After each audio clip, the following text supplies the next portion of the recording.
मातः समस्त जगताम् मधुकैटभारे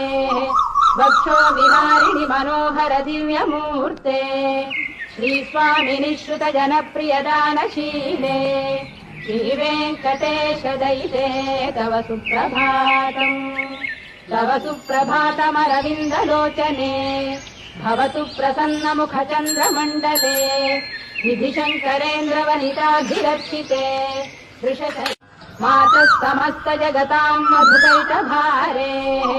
वक्षो विहारिणि मनोहर दिव्यमूर्ते श्रीस्वामिनि श्रुत जनप्रियदानशीले श्रीवेङ्कटेश दयिते तव सुप्रभातम् तव सुप्रभातमरविन्दलोचने भवतु प्रसन्नमुखचन्द्रमण्डले विधिशङ्करेन्द्रवनिताभिरक्षिते